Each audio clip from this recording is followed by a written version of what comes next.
జ్యేష్ఠ పౌర్ణమి సందర్భంగా భద్రాద్రి కొత్తగూడెం జిల్లా భద్రాద్రి రామయ్య సన్నిధిలో ప్రత్యేక పూజలు నిర్వహించారు. ప్రధాన ఆలయంలోని లక్ష్మణ సమేత సీతారాములకు ఉత్సవమూర్తులకు విశేషాభిషేకం నిర్వహించారు. ముందుగా ఉత్సవమూర్తులను మంగళ వాయిద్యాల నడుమ బేడా మండపం వద్దకు తీసుకొచ్చి విశేష పూజలు చేశారు. అనంతరం వేద మంత్రాలు, మంగళ వాయిద్యాల నడుమ వివిధ నదీ జలాలు, అల్లరసాలు, పంచామృతాలతో అభిషేకం చేశారు.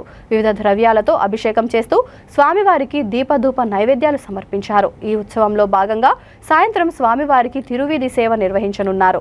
జ్యేష్ఠాభిషేకం సందర్భంగా ఒక్కరోజు నిత్య కళ్యాణం నిలిపివేశారు. ఆదివారం సెలవు దినం సందర్భంగా వివిధ ప్రాంతాల నుంచి అధిక సంఖ్యలో భక్తులు వచ్చి సీతారాములను దర్శించుకున్నారు. భక్తుల రద్దీ పెరగడంతో ఆలయ ప్రాంతాలన్నీ సందడిగా మారాయి. సీతారాముల అభిషేకం అనంతరం అర్చకులు బంగారు పుష్పాలతో అర్చన చేశారు.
Thank you.